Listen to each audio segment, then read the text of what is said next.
नमस्कार, मैं doctor Monika Agarwal from yoga health care centre.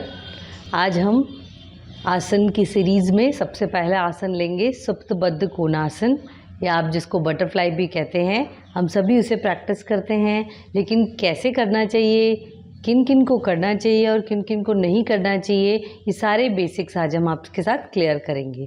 तो सबसे पहले बटरफ्लाई पोस्चर में आप जिस तरीके से स्टार्ट करते हैं, तो आप धीरे से इस तरीके से बैठकर पवन मुक्तासन में ये स्टार्ट करते हैं। फिर धीरे से पंजों को इस तरीके से मिलाते हैं और दोनों घुटनों को पूरा ऊपर नीचे करते हैं इस तरीके से। अब जिनके घुटनों में दर्द है, उनको बटरफ्लाई जैसे दिक्कत आ रही है पूरा घुटना मोड़ने में, तो वो इस तरीके से पैरों को आगे की तरफ भी खोल सकते हैं।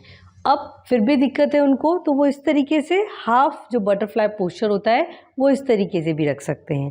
अब इसी में बटरफ्लाई पोस्चर में बहुत सारे वेरिएशंस हैं। जैसे आपने बटरफ्लाई पोस्चर किया, आप इसमें ऑटोमेटिकली आपके जो इनर थाई मसल्स हैं, ग्रोइन एरिया है, थाई मसल्स है, वो रिलैक्स हो रहा है। जिनका बहुत लॉन्ग सिटिंग आवर्स हैं, उनको मसल्स में बहुत स्टिफनेस हो जाती है, उनके लिए बहुत इफ़ेक्टिव है।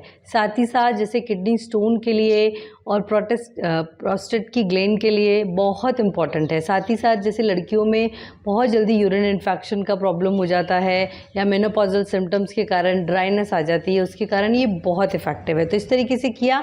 अब इसी के वेरिएशन में जैसे अपने हाथ ऊपर उठाए, एक्सेल करते हुए पूरा आगे झुके, आप सिर को ज़मीन पे लिया। इस तरीके से भी कर सकते हैं, इनहेल करते हुए ऊपर, एक्सेल करते हुए धीरे से आप आगे झुक सकते हैं। और फिर एक नेक्स्ट वेरिएशन है, हम ट्विस्टिंग करेंगे। इसमें exhale sideways, inhale in the middle, फिर एक्सेल साइडवर्ड्स। तो पूरा आप देखेंगे कि आपकी स्पाइनल कॉर्ड भी पूरा अच्छे से ट्विस्ट हो रही है, उसकी फ्लेक्सिबिलिटी और इम्प्रूव हो रही है। अब इसमें आप साइड बैंडिंग भी कर सकते हैं, जैसे इस तरीके से रेज और राइट हैंड अप और पूरा साइड में रखिए, फिर इनहेल करते हुए ऊपर, और इसी प्रकार दूसरी तरफ से। तो ये बैक के लिए, लिवर और किडनीज के लिए भी बहुत इफेक्टिव प्रैक्टिस है। इसमें हमने अभी 4 वेरिएशन किया। 5वां वेरिएशन है कि हम इसे लेट कर सकते हैं। जैसे आप लेट जाइए आराम से बटरफ्लाई पोस्चर में, इस तरीके से एल्बो का सपोर्ट लेते हुए। आपको सीधा लेटने में दिक्कत आए तो पीछे कोई कुशन, पिलो या ब्लास्टर भी यूज़ कर सकते हैं। इस तरीके से थोड़ी देर रेस्ट कीजिए। ऑटोमेटिकली आप देखेंगे कि पूरा जो पैल्विक रीजन है वो पूरी तरह से रिलैक्स्ड है। You feel so relax, chest open up हो गया है। आप हाथों को ऊपर की तरफ भी रख सकते हैं या हाथ नीचे रख लीजिए। वुडन ब्लॉक इस्तेमाल कर सकते हैं। It's so relaxing. आप इसमें शवासन की प्रैक्टिस भी कर सकते हैं।